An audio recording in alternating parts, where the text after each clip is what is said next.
Bueno, muy bien. Nuevamente bienvenidos, gracias por la asistencia. Vamos a iniciar con nuestra primera clase teórica del curso Diseño Experimental. Entonces, el día de hoy vamos a ver una presentación donde haremos una introducción al diseño de experimentos y vamos a puntualizar sobre algunos conceptos fundamentales, pues para que todos manejemos de aquí en adelante la misma terminología relacionada con el diseño experimental. Entonces, con el permiso de usted, voy a apagar mi cámara para evitar problemas de conectividad.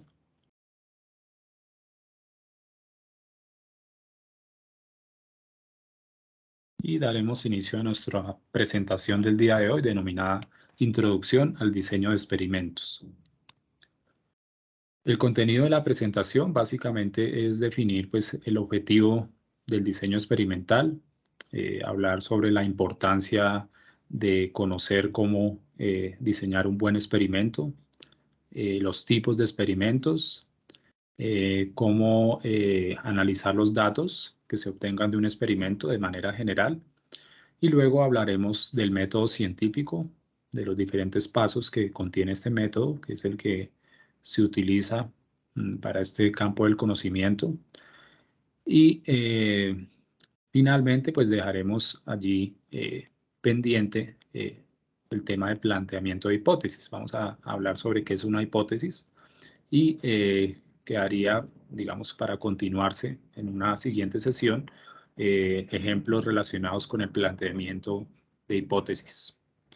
Entonces, bueno, muy bien.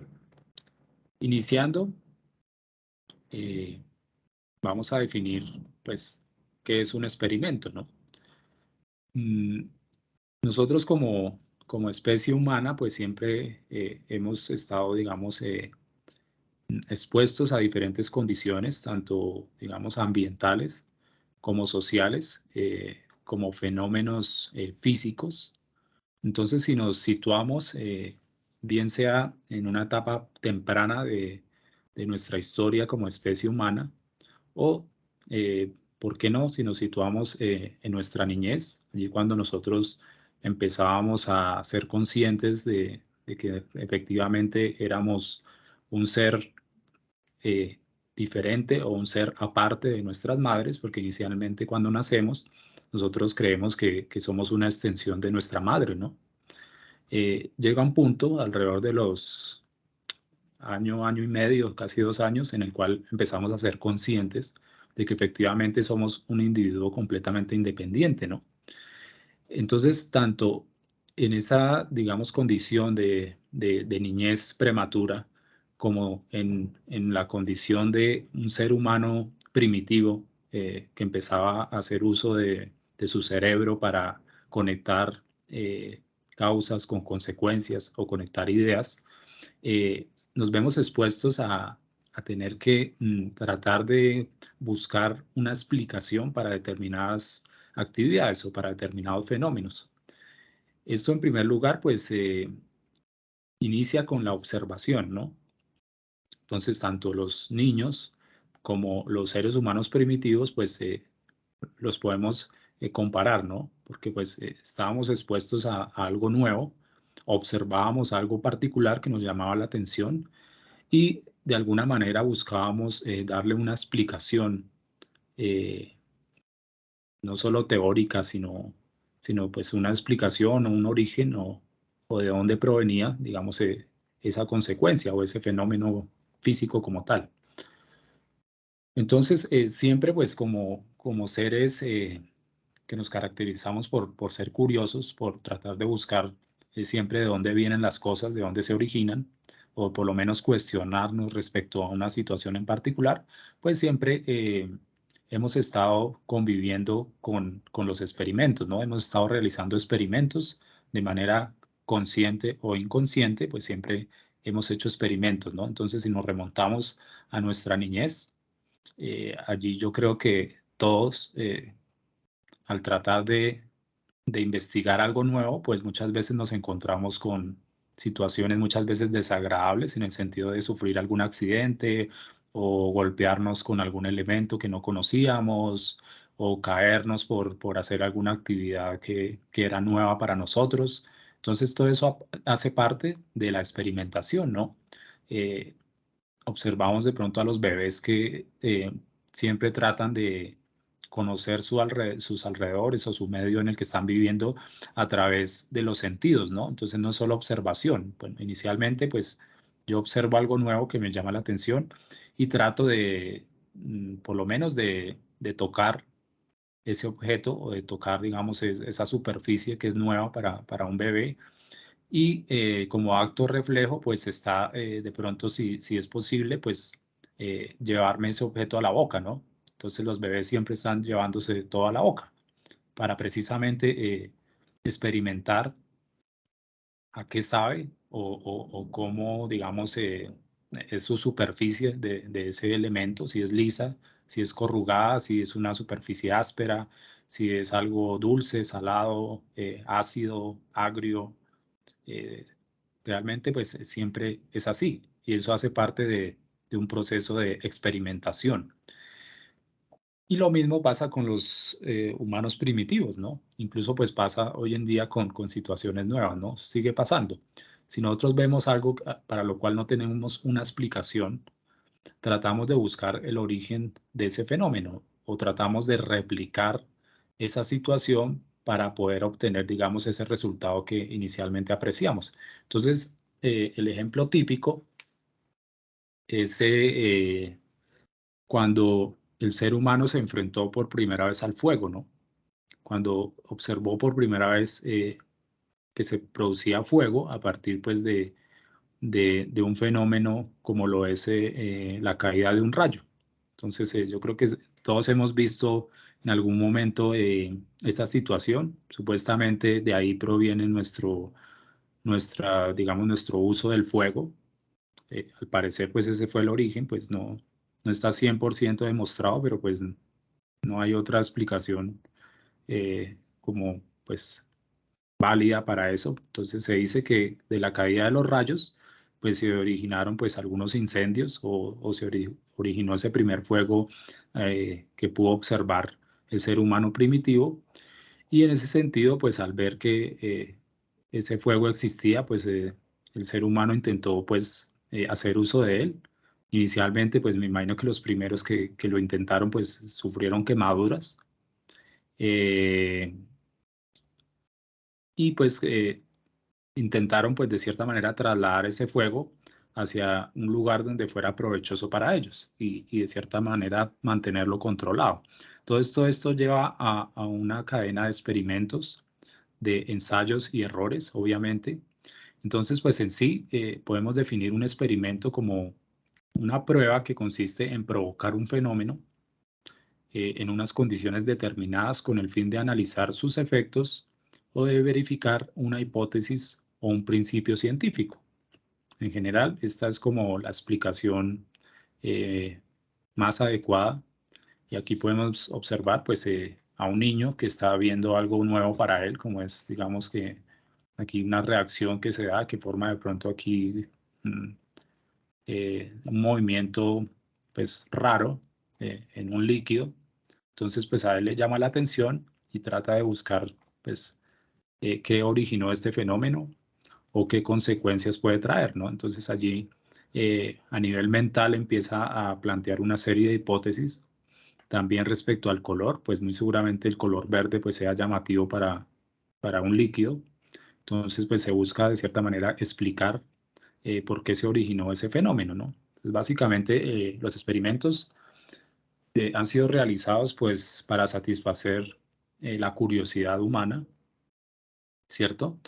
Y ya en un estado más avanzado del desarrollo humano, pues ya empezaron a utilizarse de manera consciente para verificar hipótesis, ¿no? Y para comprobar planteamientos teóricos, ¿no? Entonces, si ya los asociamos con la matemática, pues a medida que el ser humano evolucionó, pues ya obviamente introdujo las matemáticas, empezó a darle, digamos, un sentido cuantitativo a determinados experimentos y hacer uso de la estadística para poder verificar sus hipótesis, ¿no? Y poder llegar de pronto a planteamientos teóricos o planteamientos matemáticos o proponer teorías científicas relacionadas con determinados fenómenos. Entonces, a grosso modo, esa es como la evolución de los experimentos, ¿no? De allí vienen y finalmente, pues, siempre que se habla de experimento, pues se relaciona inmediatamente con el quehacer científico, ¿no? Entonces,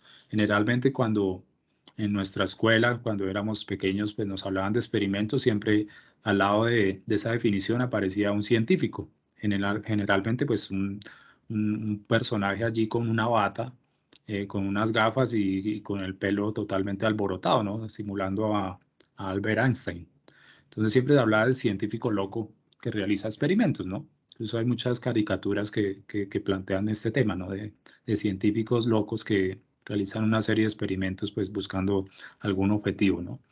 Pero resulta que realmente así no seamos científicos y sin importar, digamos, nuestra profesión o nuestro oficio, en el día a día nosotros estamos realizando experimentos,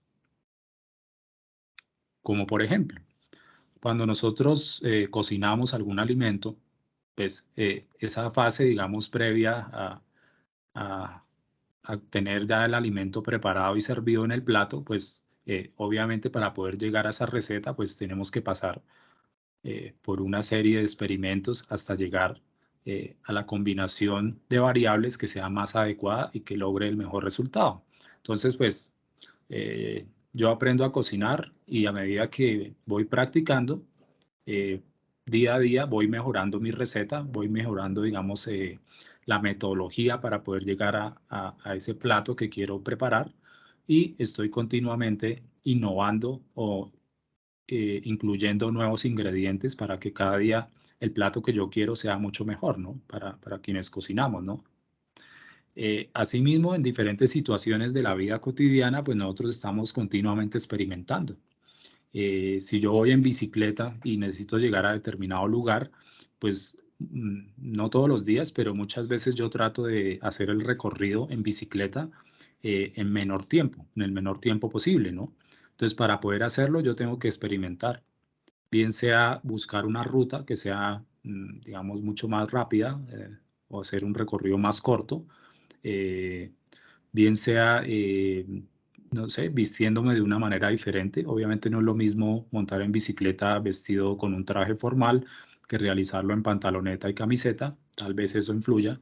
O seguramente experimento poniéndome, digamos, una ropa mucho más ajustada, una licra, una ropa ya propiamente de ciclista que de cierta manera ayuda a realizar mejor esa interacción, digamos, entre el viento y la velocidad que yo llevo, pues, como pues, ente, digamos, físico que interactúo con el aire, ¿no? Entonces, todo eso ayuda. También experimento, digamos, haciendo cambios en la bicicleta, ¿no? Modificando algunos aspectos de la bicicleta o de pronto cambiando la combinación de cambios que tiene la bicicleta para lograr una mayor velocidad. Todo eso hace parte de la experimentación, ¿no? ¿Cierto?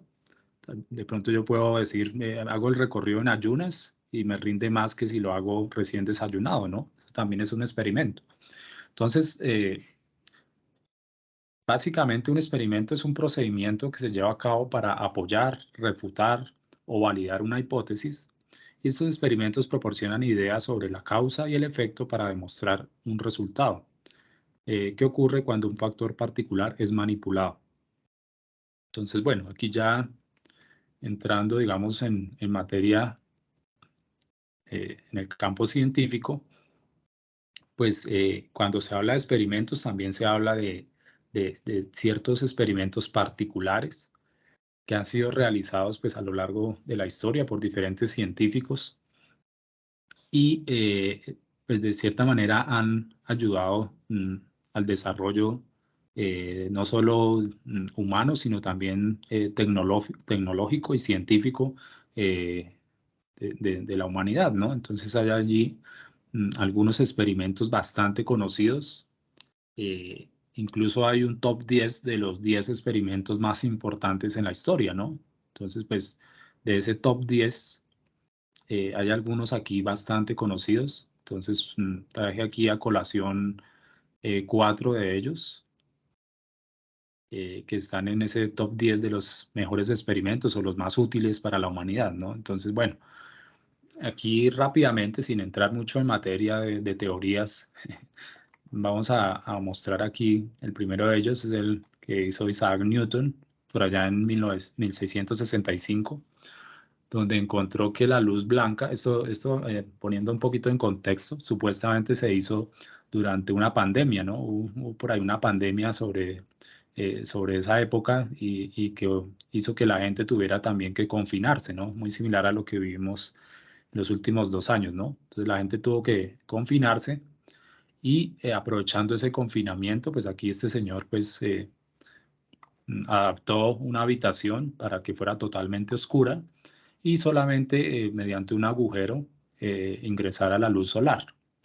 Y adicionalmente pues utilizó un prisma aquí, que pues en ese entonces no se sabía muy bien para qué servían, pero pues él consiguió un prisma aquí perfectamente pulido y lo ubicó pues para saber que componía esa luz solar, ¿no? Que inicialmente pues es luz blanca, aunque nosotros la veamos amarilla, es luz blanca, y observó que a través del prisma se lograba descomponer esa luz blanca y se obtenía eh, un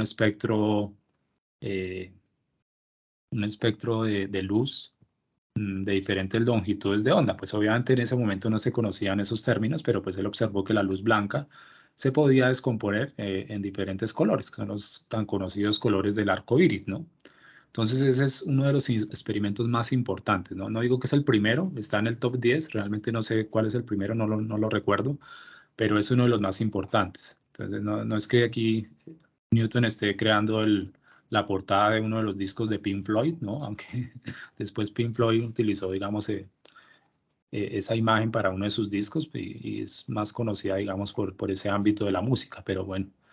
De esto, a partir de este descubrimiento, pues se originaron importantes avances tecnológicos, ¿no? Entonces, ya conociendo que existían ese espectro visible de la luz y que mm, existían diferentes longitudes de onda para cada color, pues eso se aprovechó para diferentes desarrollos tecnológicos. Entonces, hoy en día, hablando del campo de la química, se aprovecha, digamos, para realizar análisis químico de determinadas sustancias que absorben energía en esta longitud de onda visible o en una longitud de onda ultravioleta o en una longitud de onda infrarroja, ¿no? Dependiendo los compuestos químicos que necesitemos analizar. Bueno, el otro de ellos, este que vemos acá en la parte inferior izquierda, es el tan conocido, bueno, este realmente no es el conocido a partir de animales, de la evolución de las especies de Charles Darwin, sino este fue un experimento que él hizo utilizando flores. Entonces él encontró que las orquídeas, un tipo de flor particular, pues antes se creía que todas las flores de una misma especie eran iguales en todo el planeta, sin importar su lugar donde crecían. Entonces Darwin demostró que estas orquídeas evolucionaron dependiente de su ambiente para atraer ciertos insectos. Entonces, dependiendo donde se ubicaran esas orquídeas o su origen, ellas evolucionaron de una manera totalmente independiente a otras orquídeas, dependiendo del ambiente en el que vivían para lograr atraer insectos. Entonces, eh, si en ese lugar existía una especie de insectos particular, la orquídea evolucionaba para poder generar, digamos, sustancias químicas que atrajeran a esos determinados insectos, mientras que en otro país o en otro lugar, en otra región geográfica, las orquídeas generan otro mecanismo o otra sustancia química diferente para atraer otro tipo de insectos totalmente diferentes. Entonces, todo esto le sirvió a Darwin también para darle sustento a la famosa teoría de la evolución, ¿no? Y aquí vemos otros dos experimentos. Este que vemos en la parte superior, ese es uno de los experimentos más conocidos de Galileo Galilei. Él por allá en 1585 eh, hizo un experimento en la Torre de Pisa, aquí lo vemos de manera de caricatura, hizo un experimento y planteó algo que en ese momento era totalmente novedoso y que incluso pues el pobre Galileo fue tachado aquí de loco y incluso la Inquisición pues lo siguió, no solo por este experimento, sino por otros planteamientos. Pero él planteó teóricamente, inicialmente, que dos cuerpos de diferente peso en el vacío caen al mismo tiempo. Es decir, que si yo arrojo desde una cierta distancia una pluma y arrojo por otro lado, puede ser una esfera de hierro, si están en el vacío, estos dos cuerpos caen a la misma velocidad porque son atraídos de la misma manera por la gravedad. Entonces, obviamente, pues a la gente no le gustó ese planteamiento porque era totalmente ilógico que una pluma y una esfera de hierro, siendo de diferentes pesos, pues cayeran al mismo tiempo. Y era totalmente ilógico, ¿no? Sin embargo, él recreó su experimento allá desde la Torre de Pisa, se subió pues al último piso y arrojó los dos objetos. No estoy seguro si lo hizo con una pluma, creo que no. Utilizó un objeto un poquito más pesado y utilizó otro mucho más pesado y los arrojó desde la Torre de Pisa. Entonces ellos cayeron al piso, al suelo, pues prácticamente, pues no aunque al mismo tiempo, porque pues aquí no tenemos el vacío completo, sino pues obviamente el aire ejerce de cierta manera alguna digamos, resistencia al cuerpo. Entonces, obviamente, el cuerpo más pesado pues cayó primero, pero enseguida cayó el otro objeto, el objeto menos pesado.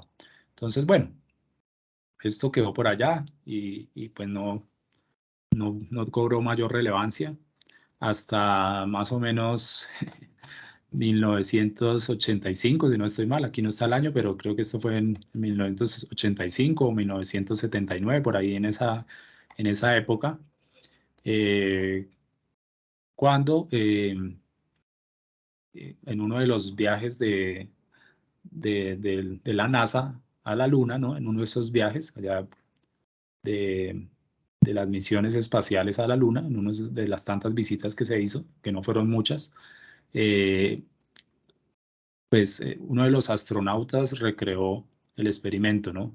Propuesto por Galileo en la Luna, ¿no? Donde, pues aunque tampoco hay vacío total, pero digamos que la atracción de la gravedad es menor y tampoco hay atmósfera, ¿no? En la Luna no hay atmósfera, entonces no hay mayor resistencia por parte del aire. Entonces recreó el experimento, incluso grabaron un video, y hay un video supuestamente 100% real, donde se recrea el experimento. Aquí simplemente traje a colación pues un pantallazo y se recreó el experimento. Entonces se botó una pluma, se botó un ladrillo, perdón, un ladrillo, un martillo, y estos dos objetos cayeron exactamente al mismo tiempo.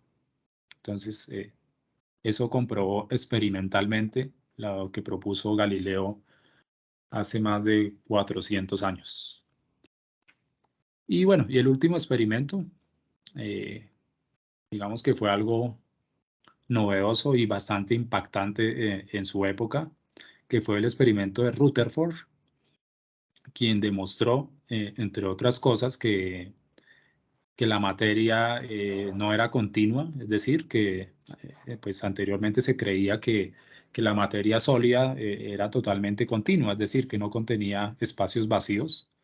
Y obviamente pues desde la antigüedad se sabía que el oro era una de esas sustancias puras consideradas, digamos, de las más fuertes, de las más compactas.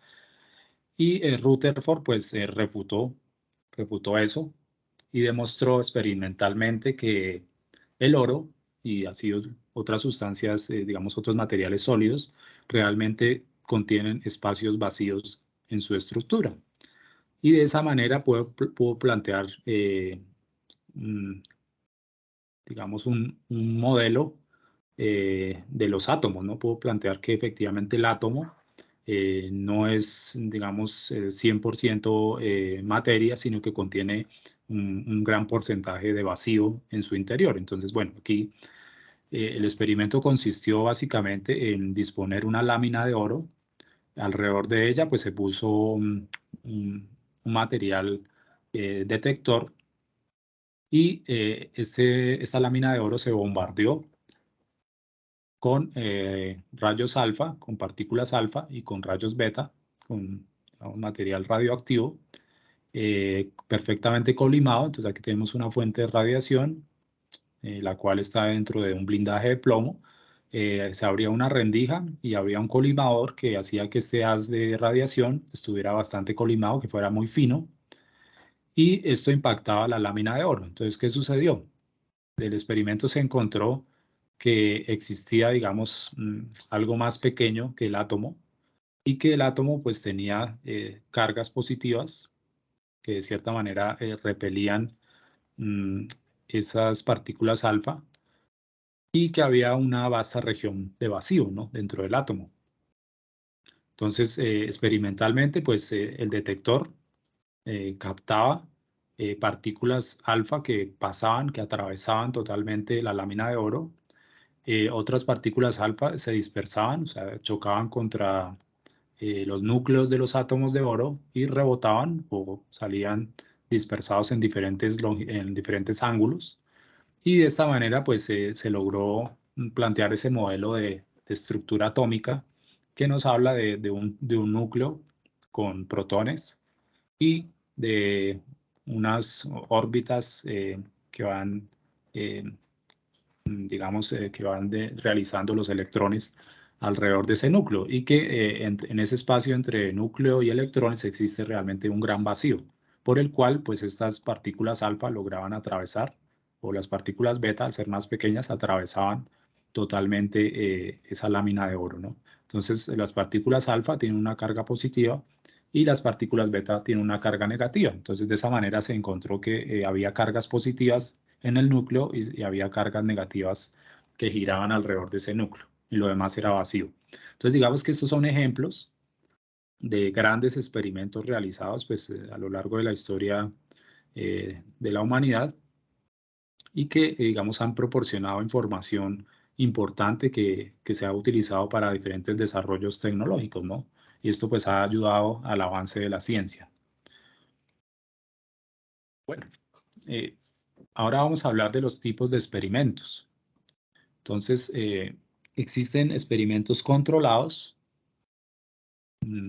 que son experimentos que comparan los resultados obtenidos de muestras experimentales con muestras de control, y que son prácticamente idénticas a la muestra experimental, excepto por el aspecto cuyo efecto se desea probar.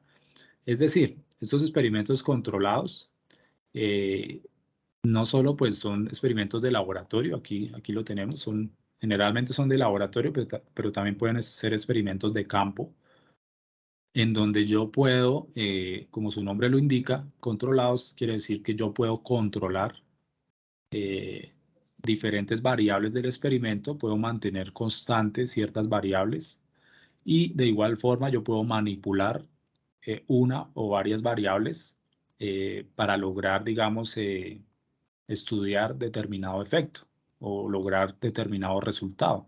Entonces, un ejemplo de este tipo de experimentos son los ensayos de un nuevo medicamento. Entonces, volviendo, digamos, aquí al ejemplo más cercano y que más nos ha tocado en los últimos años, pues el tema de la pandemia. Entonces, si se logra, digamos, fabricar o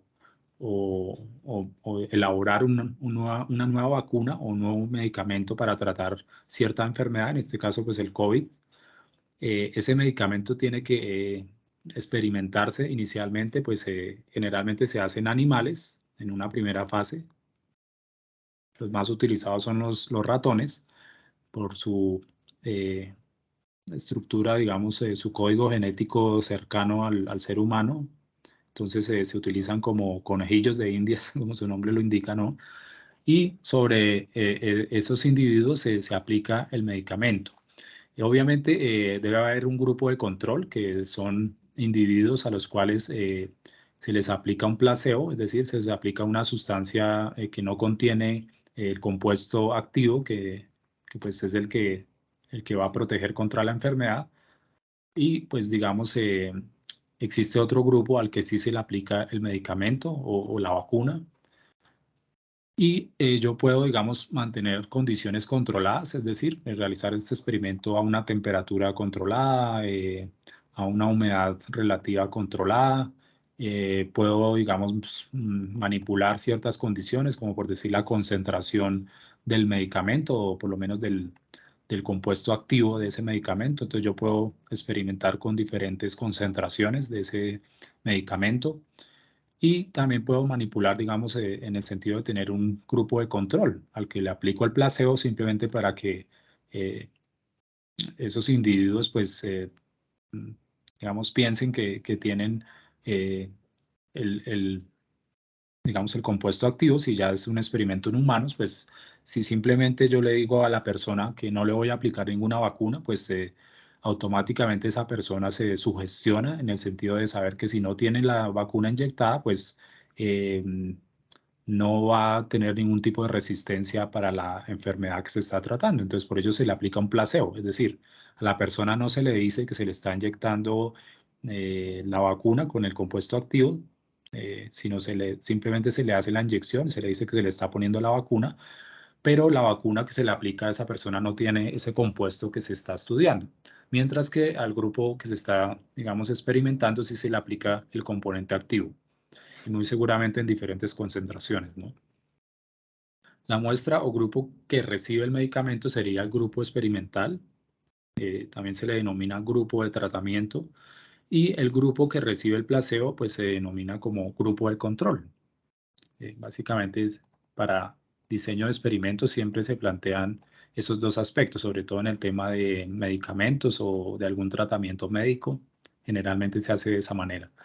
Y también se aplica, digamos, para experimentos de campo. Entonces, aquí ya alejándonos un poquito del tema médico, yéndonos más, digamos, hacia el tema de agronomía o agricultura o ya temas forestales, pues teniendo en cuenta que en el grupo tenemos también estudiantes de ingeniería forestal, pues este tipo de experimentos también se realiza, digamos, para determinados fertilizantes que se quieran aplicar, determinados plaguicidas o insecticidas. Entonces también se hace exactamente lo mismo. Se define un grupo de control, se define un grupo experimental y se aplican diferentes tratamientos del compuesto químico que yo estoy evaluando o del fertilizante que yo esté evaluando para ese cultivo en particular. Entonces, básicamente, mm, los fundamentos son los mismos, sin importar la aplicación del experimento o el campo de acción donde se quiera aplicar esta fase experimental. Aparte de los controlados, existen otros experimentos que se denominan naturales. Estos experimentos naturales se basan únicamente en observación de variables. Mm, Aquí en estos experimentos naturales yo no puedo entrar a manipular ninguna condición ambiental, no puedo entrar a modificar ninguna variable, ya que son experimentos que se dan de manera natural. Entonces, un ejemplo bastante conocido de este tipo de experimentos son los experimentos en astronomía. Por ejemplo, en astronomía, yo no puedo entrar a manipular el movimiento de un planeta, yo no puedo entrar a manipular la radiación emitida por una estrella, pues, ya que son, digamos, situaciones que se dan de manera natural en el universo y que pues están sujetas a diferentes condiciones físicas y reacciones químicas también, ¿por qué no?, que se dan allí. Entonces, simplemente estos experimentos lo que hacen es observar el comportamiento, digamos, de estos cuerpos que están en el universo y a partir de allí proponer, digamos, alguna teoría al respecto, proponer, digamos, conceptualizar qué es lo que sucede y proponer, digamos, soluciones para un determinado problema que se quiera abordar. Entonces, aquí hay otro, digamos, otro ejemplo que es la observación de la aparición de las lunas de Júpiter. Entonces se observó que mm, las lunas, pues esto es, digamos que es un experimento que se hizo hace muchos años, ¿no? Hoy en día es mucho más sencillo de observar este aspecto, ¿no? Entonces, pues inicialmente cuando se encontró que se podía observar Júpiter, adicionalmente a medida que los telescopios pues iban mejorando su calidad, se lograban mejores imágenes, pues también se observó que Júpiter tenía algunas lunas, ¿no? Que de hecho tiene varias lunas, ¿no? Que están girando pues alrededor de él. Entonces se observó que estas lunas se retrasan, esa aparición de la Luna se retrasa ligeramente cuando Júpiter estaba más lejos de la Tierra, a diferencia de cuando Júpiter estaba más cerca de la Tierra.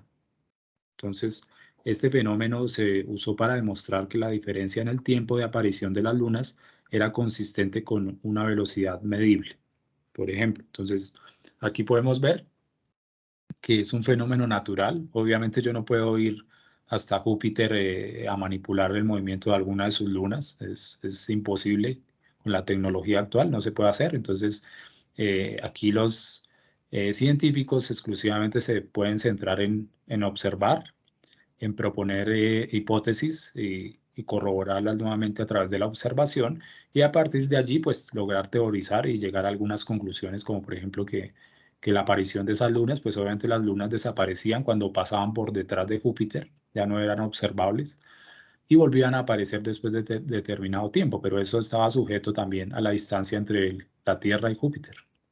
Entonces, la conclusión fue que esto estaba directamente relacionado con la velocidad medible, digamos, del movimiento de las lunas.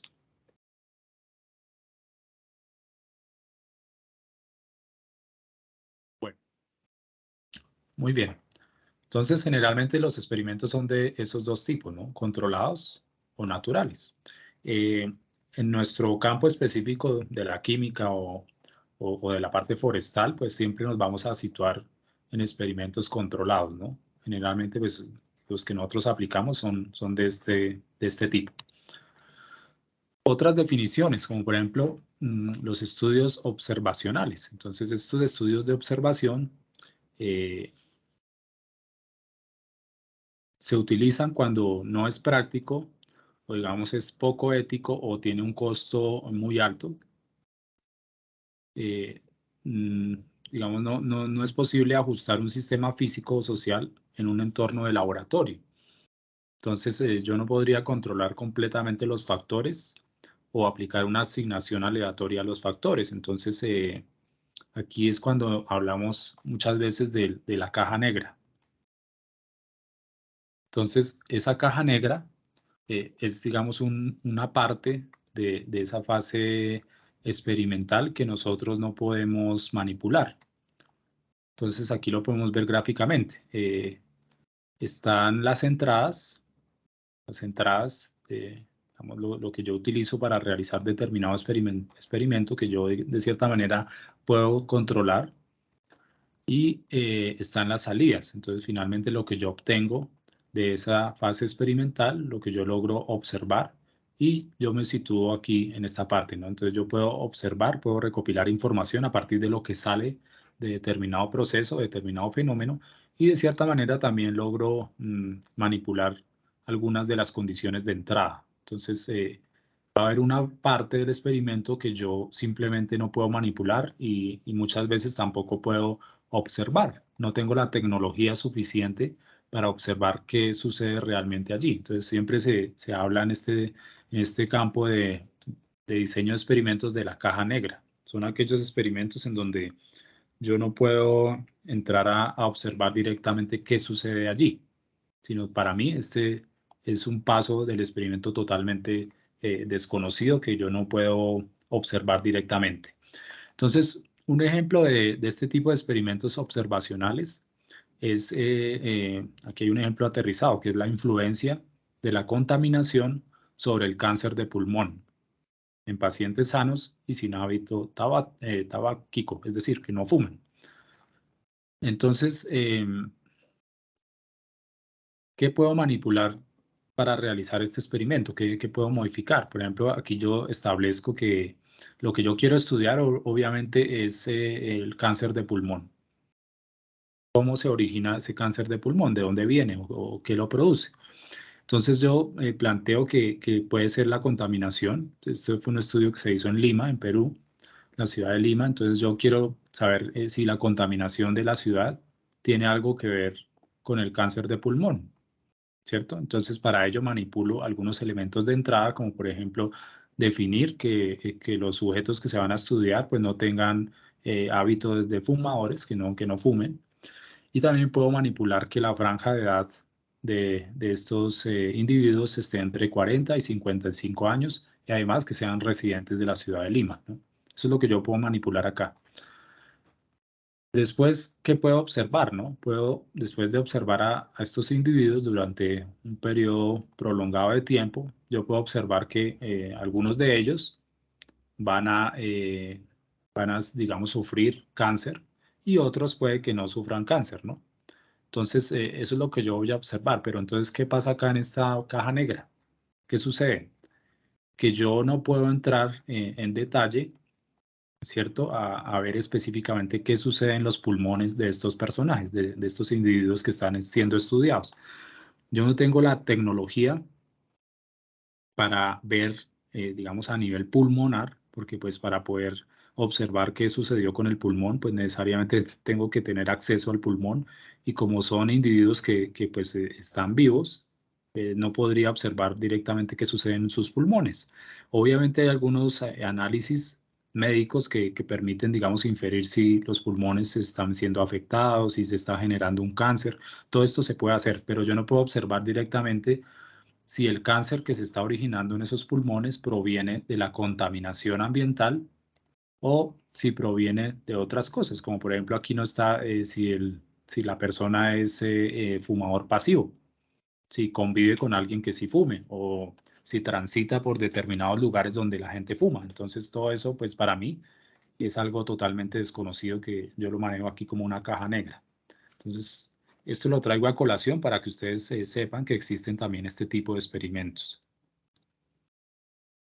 Bueno, otro aspecto clave en la parte, digamos, experimental, que pues actualmente, digamos que es bastante importante, ha cobrado mucha relevancia y actualmente, digamos que la legislación de la mayoría de los países prohíbe utilizar ciertos individuos para hacer experimentos, ¿no? Pues los que necesitan experimentación in vivo, digamos, con organismos vivientes, ¿no? Porque pues existen otras ramas del conocimiento que obviamente no necesitan hacer uso de esta fase experimental en seres vivos, ¿no? Pero pues, digamos, en el tema de la química sí se ve mucho.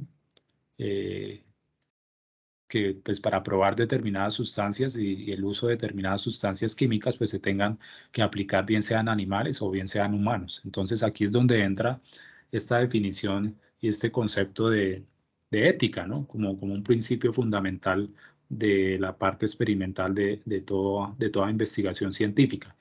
Lo digo que recientemente se ha utilizado porque no siempre ha sido así. Eh, Desafortunadamente, pues en una fase, digamos, temprana del desarrollo científico, pues no había, digamos, ninguna restricción ética. Eh, Se realizaban experimentos sin tener en cuenta, digamos, el dolor que podían sufrir determinados animales o algunos experimentos incluso se hicieron con seres humanos y, pues estas personas tuvieron que ser expuestas a sustancias altamente tóxicas o altamente reactivas, entonces pues muchas de ellas murieron en fases experimentales, ¿no? Pero ahora pues hay restricciones, obviamente, hay digamos legislaciones que lo prohíben y pues aquí pongo no solo el típico caso aquí del experimento, este fue un experimento psicológico que se hizo con chimpancés, con simios, ¿no? Pues, no sé si sea conocido por todos ustedes, pero fue un experimento que se hizo eh, para demostrar que digamos, los individuos eh, trataban de estar en un lugar, digamos, cómodo, o sea, preferían la comodidad eh, por encima de sus necesidades biológicas. No sé si logro explicarme, ¿no? Entonces fue un experimento que se hizo, fue un experimento bastante fuerte, ¿no? Pues lo voy a explicar rápidamente sin entrar en mucho detalle. Entonces, había unos muñecos como el que vemos acá, como una especie de robot. Estos robots, mm, pues daban como choques eléctricos, a pesar de que era un robot, pues, digamos, bonito y vestido aquí con un material que proporcionaba calor. Y entonces este muñeco pues simulaba muchas veces a la madre de estos chimpancés, que son chimpancés bebés, o sea, son miquitos bebés. Entonces este robot simulaba a la madre de ellos y les daba calor y de cierta manera pues emitía sonidos que simulaban a la mamá. Pero entonces resulta que este robot cada cierto tiempo pues liberaba, digamos, una corriente eléctrica y le daba descargas al pobre chimpancé, al pobre miquito. Entonces, otro grupo de chimpancés no tenían, digamos, el robot, pero sí tenían acceso a comida y a agua. Entonces, ¿qué sucede? Que habían dos grupos. El grupo de micos que tenían acceso a agua y comida y también había una conexión como un camino que los llevaba al lugar donde estaban ubicados estos robots. Entonces, ¿qué pasaba? Que la mayoría de los micos preferían estar con los robots, preferían la comodidad eh, a alimentarse. Entonces, ellos preferían estar, digamos, pegados aquí a los robots, a pesar de que el robot les daba descargas eléctricas bastante fuertes, pero ellos preferían estar ahí por comodidad y también por protección a el lugar donde se les proporcionaba alimentación. Entonces, muchos de ellos morían de hambre porque pues no podían comer, no podían tomar agua y pues preferían pasar la mayor cantidad del tiempo al lado de sus mamás robots. Entonces, ese fue es un experimento muy conocido de psicología y que aplica, digamos, a nuestro comportamiento humano. Nosotros muchas veces preferimos las comodidades a satisfacer nuestras necesidades básicas. Entonces, esto se ve mucho incluso pues hoy en día. Y la otra fotografía es de experimentos en fetos, ¿no? Entonces esto ya, digamos que ha quedado prohibido en la mayoría de países porque, digamos, China aún lo permite hasta determinada edad del feto, pero pues digamos que a nivel mundial se considera que a partir de la semana de gestación número 11 ya no se puede experimentar con fetos porque son seres que sienten, que tienen ya un sistema nervioso bastante desarrollado y también tiene un cerebro ya que logra captar, digamos, las señales de dolor y pues ya es un ser que siente y piensa por sí solo.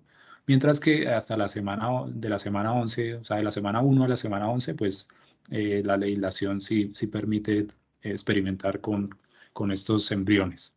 En China no está hasta la semana 11, sino creo que está hasta la semana, si no estoy mal, hasta la semana 20 o semana 18 tal vez. Entonces, aún es permitido hacerlo, pero pues digamos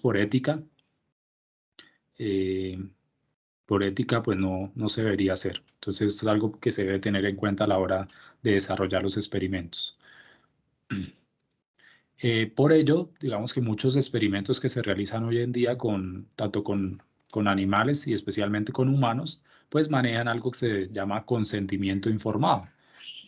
Esto es muy común, digamos, en experimentos con medicamentos y con vacunas, en el que antes de inyectarnos la vacuna nos dicen que por favor leamos las condiciones del experimento y leamos y demos un visto bueno, firmemos que estamos totalmente de acuerdo con el experimento y que somos conscientes de las consecuencias que este experimento pueda traer. Entonces, pues, esto es algo que se maneja ya a nivel documental, en el que pues se le comunica a la persona que va a participar en el experimento de qué se trata, qué tipo de sustancia se le va a inyectar a esa persona y cuáles pueden ser las posibles consecuencias y la probabilidad de que ocurran estas consecuencias, ¿no? Entonces, en el tema del COVID, volviendo, digamos, a ese mismo tema que lo tenemos tan reciente, eh, mm, muchas personas, muchos colombianos participaron en fases experimentales de diferentes marcas de vacunas, ¿no? Yo personalmente conozco 2 o 3 personas que participaron en el desarrollo de la vacuna Moderna, si no estoy mal, de Moderna. Ellos participaron desde el 2020 en varios experimentos en donde se inyectaban diferentes composiciones de la vacuna y se les iba haciendo periódicamente un seguimiento médico a estas personas. Entonces lo hicieron de manera voluntaria y pues obviamente tuvieron que firmar un consentimiento informado, pues respetando este código de ética para la fase experimental.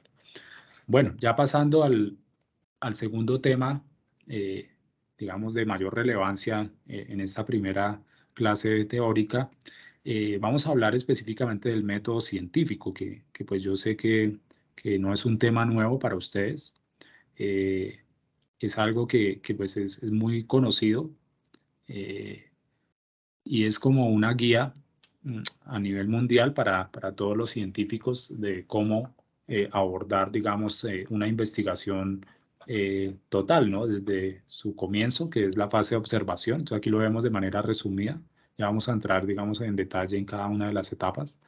Inicialmente todo arranca con una observación, bien sea de una observación particular sobre algún fenómeno, o bien sea de tener que vivir una situación particular, de tener que, digamos, afrontar el hecho de que algún familiar pues muere de alguna enfermedad particular o de que alguno de nuestros padres muere, porque muchos, digamos, muchos científicos se han visto motivados por ese tipo de situaciones, bien sea familiares o bien sea a nivel de comunidad, en donde surgió algo nuevo, alguna enfermedad nueva, o digamos, tuvieron que enfrentar una problemática y elaborar diferentes alternativas para dar solución a esa problemática. Entonces, pues a partir de la observación se plantea un problema, se establece un problema específico, se delimita ese problema y luego viene un planteamiento de hipótesis. Entonces es allí donde yo empiezo a hacer una lluvia de ideas, empiezo a plantear diferentes hipótesis de por qué se presenta ese problema y empiezo a elaborar estrategias metodológicas de cómo experimentar, de cómo lograr de manera práctica dar solución o por lo menos encontrar el origen de determinado problema. Y luego, pues, una vez planteé ese experimento, pues obviamente yo tengo que ejecutar una serie de experimentos hasta dar con el resultado más adecuado, con el resultado óptimo. Y una vez tenga esos resultados, una vez los haya registrado y los haya clasificado, entro a hacer un análisis de resultados. Ese análisis de resultados, pues muchas veces va de la mano con la estadística. Entonces yo empiezo allí a clasificar, a agrupar, a hacer contraste de hipótesis para poder llegar, digamos, a unas conclusiones. Y finalmente, pues planteo cuál fue el resultado de mi experimento, si logré o no logré dar con la respuesta a ese problema que inicialmente quise abordar. O también, ¿por qué no? En la mayoría de los casos, las conclusiones están enfocadas a decir que efectivamente el experimento no fue el adecuado y no se logró el objetivo planteado inicialmente. Entonces, tanto si el experimento sale bien como si el experimento sale mal, eh, es, digamos, información de utilidad para bien sea llegar finalmente a la solución del problema o bien sea tener que replantear. Si yo obtengo, digamos, un resultado que no es satisfactorio, pues yo lo que hago es replantear y devolverme, ¿no? Me devuelvo. De pronto tengo que acotar un poquito el problema, no tomarlo tan amplio, sino tal vez seguramente dividir el problema en diferentes etapas o reformular mis hipótesis y reformular también mi fase experimental, ¿no? Entonces todo esto puede llegar a convertirse en un ciclo, muchas veces, ¿no? Hasta llegar al resultado satisfactorio, ¿no?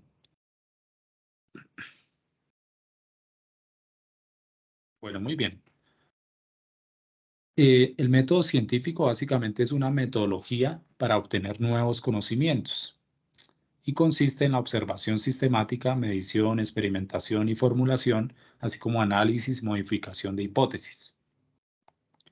Eh, las principales características de este método son la confiabilidad, la reproducibilidad y la repetibilidad de los resultados, ¿no? Entonces, aquí lo vemos nuevamente, ese ciclo: observación, investigación, hipótesis, experimento, análisis de datos y conclusiones. Básicamente ese es el ciclo del método científico. Y para que, digamos, un experimento sea válido y sus resultados sean confiables, pues debe cumplir estos criterios, ¿no? Entonces, la confiabilidad va encaminada, mm, va encaminada muchas veces a garantizar que efectivamente los resultados pues cumplen con ciertos criterios, muchas veces estadísticos, ¿no? Que estadísticamente pues son confiables. Y la reproducibilidad va enfocada a que cualquier persona, sin importar el lugar donde esté ubicada en el planeta, pues cualquier persona pueda eh, reproducir el experimento y lograr los mismos resultados bajo las mismas condiciones. Y la repetibilidad hace referencia a que si yo hago el experimento muchas veces, siempre voy a obtener el mismo resultado bajo las mismas condiciones. Entonces ya lo vamos a ver en detalle. Aquí lo vemos ya a modo de diagrama de flujo. Entonces, pues básicamente es lo mismo. Entonces, pues nos indica aquí que inicialmente pues nos hacemos una pregunta, realizamos pues obviamente una investigación de fondo, nos valemos de la revisión bibliográfica. Obviamente cuando nosotros abordamos un problema, pues seguramente alguien en algún lugar del mundo también se planteó una pregunta, si bien no la misma, puede que una pregunta similar, entonces pues ya debe existir, digamos, un fundamento teórico que yo pueda utilizar como base para realizar, digamos, el planteamiento de mi experimento. Luego yo construyo una serie de hipótesis y a partir de allí, pues desarrollo, digamos, un diseño experimental. Realizo esos experimentos, luego analizo los resultados y empiezo a determinar conclusiones. Si la hipótesis que yo planteé inicialmente resulta ser falsa o parcialmente falsa, pues debo devolverme, ¿no? Entonces aquí me devuelvo, vuelvo a pensar una nueva hipótesis o un nuevo diseño experimental y lo intento nuevamente. Y aquí es donde se presenta ese ciclo. Si mis resultados efectivamente corroboran que la hipótesis es cierta, entonces pues simplemente yo paso ya a concluir y realizar el informe correspondiente a mi experimento, ¿no? Entonces allí donde yo muy seguramente publique mis resultados a manera de un artículo científico, los pueda publicar y los pueda divulgar a toda la comunidad científica, ¿no? Y pueda hacer un aporte al estado del arte sobre determinada área del conocimiento. Todo inicia con la observación, como ya lo dijimos. La observación es la adquisición activa de información sobre un fenómeno o sobre una fuente primaria, y esta observación incluye el uso de herramientas, de técnicas o de instrumentos de medición. Entonces, observar no es solamente sentarme y esperar que algo ocurra y sobre eso pues empezar a plantear hipótesis. Mm, digamos que inicialmente cuando pues no había mucho descubierto, pues tal vez sí era sencillo sentarse uno y esperar que algo ocurriera, pero pues cada vez es más difícil hacerlo de esa manera, ¿no? Cada vez necesitamos, digamos, más herramientas tecnológicas o más instrumentos que nos permitan realizar observaciones, ¿no? Entonces aquí hay un ejemplo particular de una observación astronómica, ¿no? Volviendo nuevamente al tema de la astronomía. Entonces, yo debo realizar primero una observación y me valgo de herramientas como por ejemplo el telescopio. Entonces allí yo observo un fenómeno. El telescopio pues me permite magnificar, digamos, esa imagen, poder enfocar también, verlo más claramente. Y a partir de esa observación yo empezar a plantearme hipótesis sobre determinado fenómeno. El planteamiento de hipótesis, pues básicamente es un enunciado que no está verificado, que se intenta confirmar o se intenta refutar. Si la hipótesis es confirmada, la hipótesis se denomina enunciado verificado. Si la hipótesis es una conjetura que requiere una contrastación con la experiencia, pues sirve para responder de forma alternativa a un problema con base científica. Entonces aquí tenemos, por ejemplo, una hipótesis que fue válida, digamos, durante muchísimos años, durante gran parte de la historia de la humanidad. Tenemos que se pensaba que la Tierra era el centro del universo, ¿no? Entonces, a esta hipótesis se le denomina geocentrista. Entonces, durante muchos años, el ser humano pensó que todo giraba alrededor de la Tierra. Y esto pues obviamente tenía un sustento en la observación, ya que pues observábamos que el sol, digamos, salía en las mañanas y se ocultaba finalizada la tarde. Adicionalmente, pues las estrellas se iban moviendo en el firmamento, pues dándonos, digamos, la sensación de que giraban alrededor de nosotros. Lo mismo la luna también salía, se ocultaba. Entonces, la evidencia disponible en el momento, pues indicaba que efectivamente todo giraba alrededor de nosotros, incluso pues los planetas del sistema solar y pues las estrellas del universo, ¿no? Entonces, este es un ejemplo de una hipótesis, ¿no? Entonces fue una hipótesis que se planteó y que en su momento, pues la evidencia que teníamos a nuestra disposición, pues demostraba que efectivamente era así. Hasta que, digamos, hubo un desarrollo tecnológico que nos permitió, de cierta manera, encontrar que la situación no era de esa manera, que eh, era al contrario, nosotros girábamos alrededor del Sol. Y adicionalmente, pues con el paso del tiempo, recientemente pues se descubrió que también el Sol gira alrededor del centro de la Vía Láctea. Y luego, hace pocos años, se descubrió que la Vía Láctea gira también, digamos, alrededor o hace un movimiento, digamos, alrededor de otro agujero negro o va girando, digamos, acercándose, eh, digamos, a la constelación de Andrómeda, si no estoy mal. Cada vez nos acercamos más hacia digamos, hacia este otro, digamos, conglomerado de estrellas, que es el que tenemos más cerca, ¿no? Entonces va a llegar un momento en donde vamos a chocar contra Andrómeda. Entonces, bueno, eh, hablando de este tema de hipótesis y con el objetivo de hacer la clase un poquito más participativa, eh, quiero escucharlos a ustedes respecto a qué hipótesis conocen que a través del tiempo se demostró que no eran ciertas, ¿no? Y que fueron refutadas, ¿no? Entonces, pues ya vimos un ejemplo que es esta la teoría, digamos, la hipótesis geocentrista, pero pues como ese hay muchos ejemplos más. Entonces, no sé, me gustaría escucharlos qué otros ejemplos pueden dar sobre hipótesis que con el paso del tiempo han tenido que ser refutadas. Que la Tierra era plana. Sí, que la Tierra era plana, muy bien. Eh, Que la historia era solo de las mujeres. espérame. ¿Cómo? Dímelo de nuevo que no te escuché bien. Que pues decían que la histeria en una época era de las mujeres por la menstruación, pero en fin, no, y por algo así. Sí, bueno, digamos que sí, sí, efectivamente, pues digamos que eran creencias que se tenían en esa época y que pues poco a poco se ha demostrado que no son ciertas, ¿no? Digámoslo que histeria, ¿no? Pongámoslo de esa manera, histeria. Bueno, ¿qué otra? Como las enfermedades antes se creía que eran causadas de la nada y después se dieron cuenta que eran causadas por microorganismos. Sí, también, esa tiene pues un nombre, creo que es eh, el flogisto, si no estoy mal, bueno, no recuerdo en este momento el nombre exacto de esa hipótesis, pero sí, tienes toda la razón. Es como ¿cómo se llama eso? Como, mm,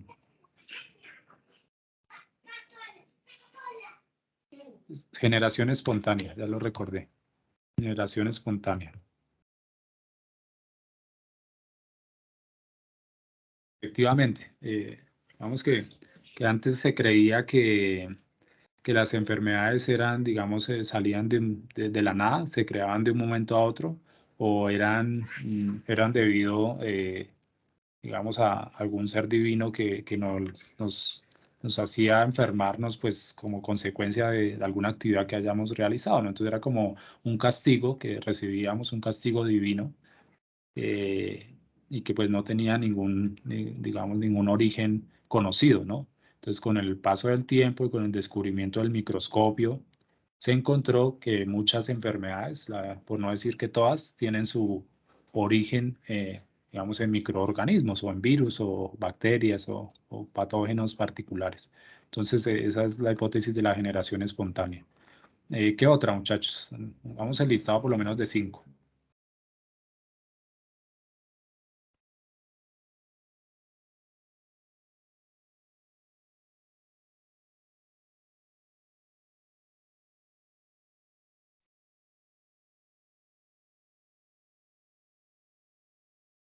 También se podía los modelos atómicos, ¿no, profe? Cómo fueron cambiando según Sí, sus claro. descubrimientos. Sí, sí, muy bien. Bueno, ahí sí que ha habido, digamos, mucho cambio en los últimos 120 años, ¿no? Ha habido muchísimos cambios.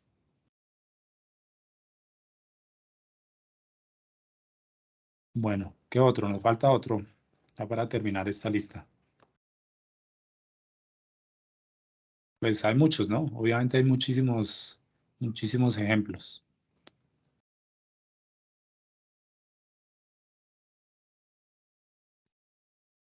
Profe, pues yo no sé si algo, pero recuerdo que hay una bióloga contemporánea, creo que del siglo pasado más o menos, que logró negar en parte la teoría de Darwin.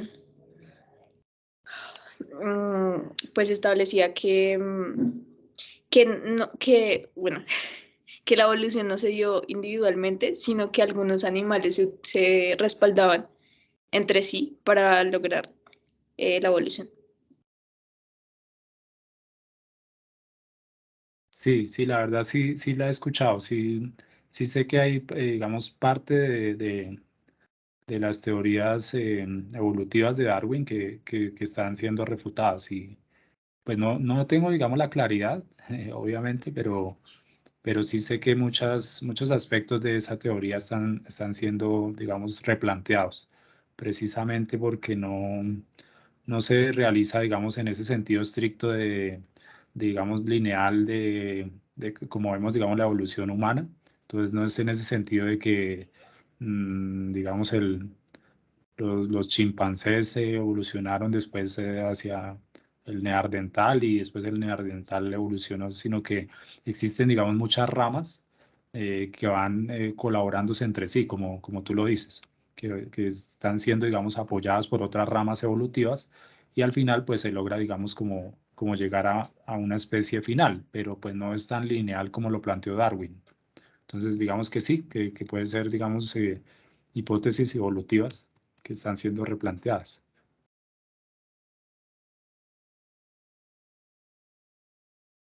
El mismo origen de la Tierra también. Sí, sí, pues aquí sí hay mucho por investigar, ¿no? Porque pues no se ha logrado dar pues con el origen real de la Tierra y tampoco del universo, porque el mismo Big Bang, esa teoría pues también está siendo como reformulada porque pues se ha encontrado evidencia de que no fue tan así como nos lo han enseñado, ¿no? Bueno, muy bien, hasta ahí. Origen de la Tierra, listo. Ahora vamos a hacer otro listado. eh, pues pasando de pronto nosotros a una proyección futura de qué hipótesis que actualmente consideramos como ciertas, qué hipótesis ustedes creen que en un futuro cercano se van a refutar. Bueno, pues ya quitando las de Darwin, hablemos de otras 5, a ver si logramos hacer un listado de 5 que ustedes consideran que en un futuro cercano, que ustedes van a poder vivir antes de llegar a sus 90, 100 años, van a poder ver que esas hipótesis se logran refutar. Entonces, a ver, los escucho. ¿Cuáles piensan que se pueden refutar en un futuro cercano? De pronto la forma en la que está planteada la taxonomía, pues a lo largo de los años se ha ido cambiando mucho. Incluso, y pues al igual que la estructura del átomo, creo que es lo mismo. O sea, no es lo mismo, pero me refiero a que tiene una historia parecida de cambios. Bueno, que no conozco mucho del tema, pero pongámoslo, hipótesis taxonómicas. Sí, quiero decir como la forma en la que están separados taxonómicamente. Bueno, muy bien.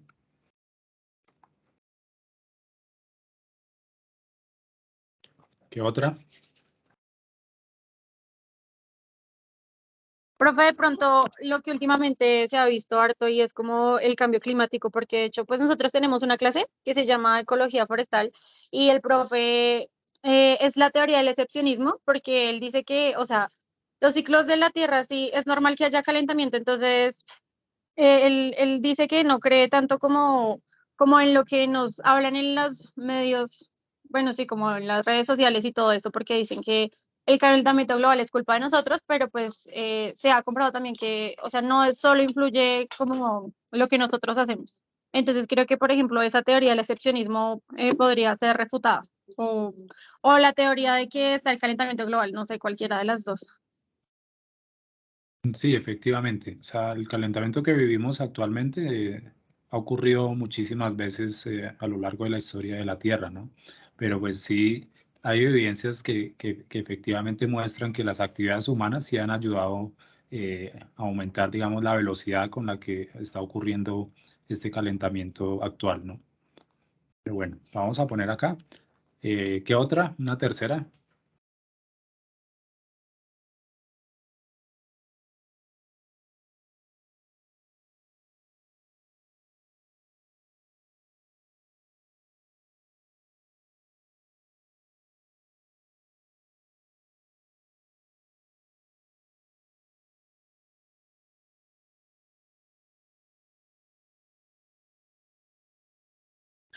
Bueno, de pronto está la teoría de que no existe más vida inteligente en nuestro sistema solar, de pronto.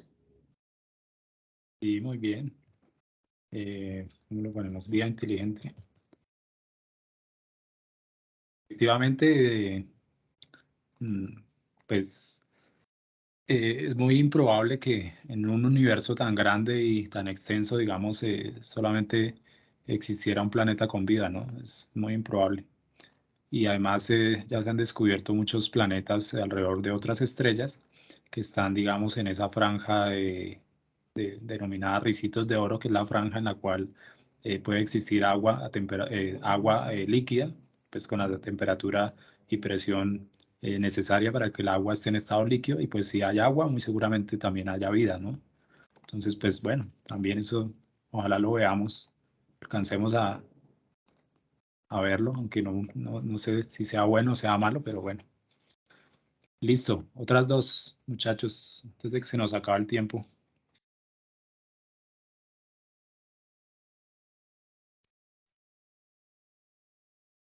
Bueno, les voy a ayudar con una. Eh, mm, Profe, la expansión del universo, ¿no? Expansión del universo.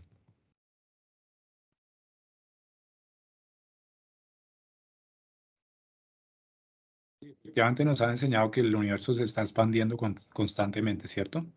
Pero hay otros resultados, digamos, otros resultados experimentales a partir de observaciones que están demostrando que ya no se está expandiendo, sino que se está, eh, digamos, está retrocediendo, ¿no? O sea, no está avanzando, sino que cada vez trata de retroceder, de volverse más pequeñito.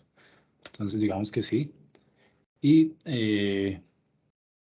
mm, podemos hablar un También, poquito de... profe, Sí, no sé si tenga validez. Pues no creo que se descubra pronto, o bueno, refuten esa teoría pronto, pero que se puede viajar, que lo más rápido que se puede viajar es a la velocidad de la luz. He escuchado que hay teorías de que hay formas o que pueden haber formas de viajar aún más rápido que la luz, que es lo que más, que se conoce hoy en día, que es lo más rápido. sí, correcto, sí. Sí, de hecho hay algunos experimentos recientes que han logrado ir un poquito, o sea, que demuestran que sí es posible ir un poquito más rápido que la luz. Entonces, pues yo considero que sí es posible. Bueno, y el ejemplo que yo iba a dar era el de los universos paralelos, ¿no? Era mi ejemplo, pero bueno, pues ya lo podemos poner aquí de último. Universos paralelos, ya que está muy de moda el multiverso. pues, la existencia de universos paralelos. Y otra, pues, es el tema de la muy conocida materia oscura, ¿no? Entonces, que el universo no está compuesto exclusivamente de materia, sino también de antimateria, de otra energía denominada oscura, porque pues no la conocemos, pero pues que existe, ¿no? Y hace parte del universo.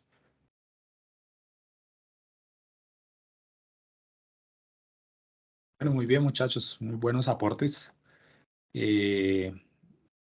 Ya podemos, digamos, terminar aquí en los últimos 5 minutos. Entonces, bueno, culminar, digamos, esa fase de planteamiento del experimento, pues a través de, obviamente, la experimentación, que es el estudio de un fenómeno reproducido en condiciones particulares de estudio, pues generalmente en un laboratorio, eliminando o introduciendo variables que puedan influir en el resultado, ¿no? Usualmente el objetivo de la experimentación es comprobar o refutar hipótesis. Y las características, pues ya las comentamos, ¿no? Principalmente es confiabilidad, que ya sabemos que sale a partir del tratamiento estadístico y de ciertos criterios estadísticos. La reproducibilidad, la capacidad de que un ensayo o experimento pueda ser reproducido o replicado por otros, en particular, pues por la comunidad científica, es decir, que si yo planteo un experimento, cualquier persona lo pueda realizar. Entonces aquí, digamos que un ejemplo de lo que no puede ser reproducible es este experimento de la bomba de aire de Boyle, que fue planteado en el siglo XVII, que era un aparato científico demasiado complicado y demasiado costoso que pues hacía difícil que alguien más lo tuviera. Entonces solamente lo tenía este señor Boyle en su laboratorio pues para hacer estudios de gases. Entonces, al ser el único en el mundo, pues simplemente el experimento no era reproducible porque nadie más lo podía hacer, solamente él que tenía el aparato en su casa. Entonces, ese es el típico ejemplo de cuando un experimento no puede ser reproducible. Irrepetible se refiere a la posibilidad de obtener resultados consistentes al replicar ese estudio con un conjunto distinto de datos, pero obteniendo, digamos, siguiendo siempre el mismo diseño experimental. Es decir, que yo pueda aplicar el mismo diseño experimental y a pesar de que yo haga modificaciones, pues pueda obtener resultados que puedan ser repetibles, que si yo los hago 10 veces, obtenga, digamos, no siempre el mismo dato, pero por lo menos datos similares. Obviamente allí hay una variación debida también a la estadística, pero que obtenga, digamos, datos que sean consecuentes con datos que se obtuvieron previamente, ¿no? Entonces esa es la forma de saber si el experimento es repetible. Y finalmente el análisis de datos. Entonces cuando yo me enfrento, digamos, a ese volumen de datos que recopilé, generalmente nosotros en laboratorio pues nos gusta, digamos, registrar todo en nuestro cuaderno o digamos en nuestra bitácora de trabajo. Todo lo registramos y terminamos el experimento y nos enfrentamos a una cantidad de datos que tenemos allí. Entonces es donde entra esta fase de análisis de datos que la vamos a ver muy a profundidad en otra clase, que es todo el tema de qué hacer con los datos, cómo los clasificamos, cómo descartamos datos que son atípicos. Eso lo vamos a ver de pronto en la clase del martes, cómo hacer descarte de datos, datos que no nos sirven para nada, cómo los podemos eliminar y qué tratamiento le podemos dar a esos datos. Bueno, y finalmente pues las conclusiones que ya es como la consecuencia de toda esta fase del método científico. Entonces, bueno, ya para terminar, aquí ya nos pasamos un minuto de la hora propuesta inicialmente. Bueno, tenemos aquí como dato curioso, ¿no? Como algo que llama la atención, ¿no?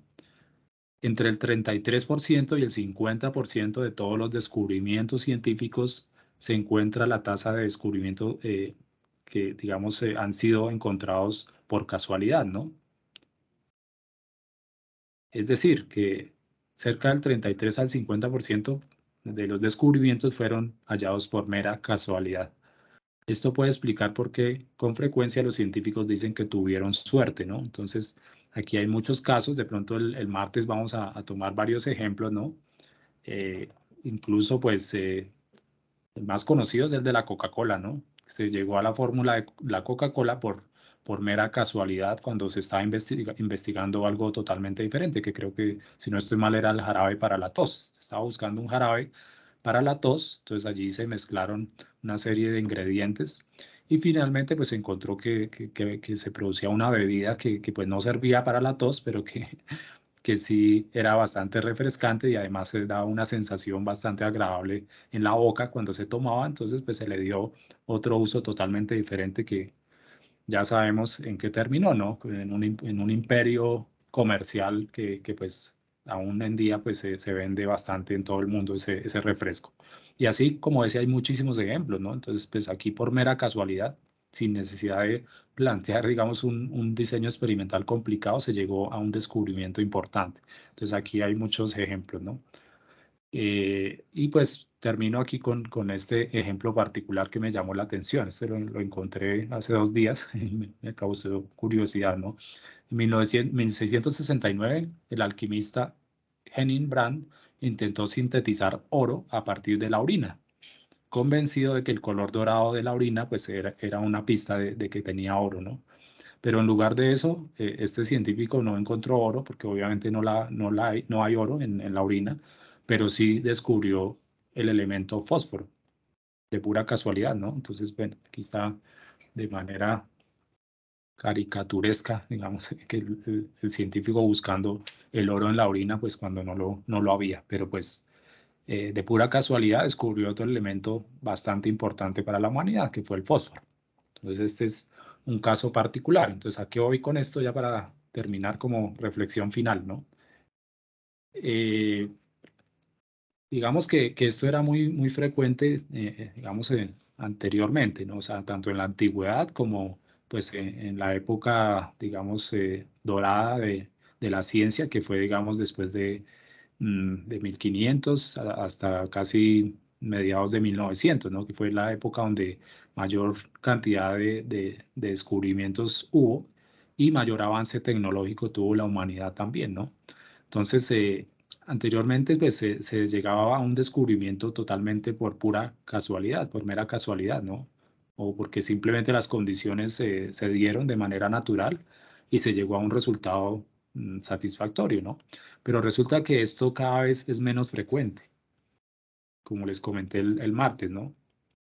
Cada vez es más difícil descubrir algo nuevo, porque pues ya digamos la mayoría de cosas se descubrieron, entonces cada vez hay menos por descubrir, aunque pues obviamente si hablamos de cosas que nunca hemos explorado, como por ejemplo eh, el universo, que es bastante grande, o por ejemplo lugares a los que el hombre nunca haya ido, como por ejemplo otros planetas, o por ejemplo la profundidad de los mares, ¿no? Porque aquí tenemos 3/4 partes de océanos, pero no hemos explorado ni la tercera parte de esos océanos. Entonces, bueno, pues de pronto hay muchas cosas por descubrir, ¿no? Pero cada vez es más difícil descubrir cosas nuevas. Entonces, la reflexión es que muy seguramente por pura casualidad, nunca vayamos a encontrar nada, a hacer ningún descubrimiento, ni encontrar nada nuevo, ni mucho menos encontrar la solución a algún problema químico o ambiental o ecológico. Es muy difícil hacerlo de esa manera. Entonces, para ello tenemos que elaborar de manera metodológica un diseño experimental adecuado que nos permita llegar al resultado que queremos y que además nos permita optimizar nuestro experimento de manera que logremos esa economía de recursos de cada vez consumir menos, de gastar menos y digamos, gastar menos tiempo en esa fase experimental para llegar al resultado que queremos. Entonces, esa es como la reflexión final. Si hay preguntas, si hay alguna duda, algún comentario adicional sobre este tema, pues me gustaría escucharlos.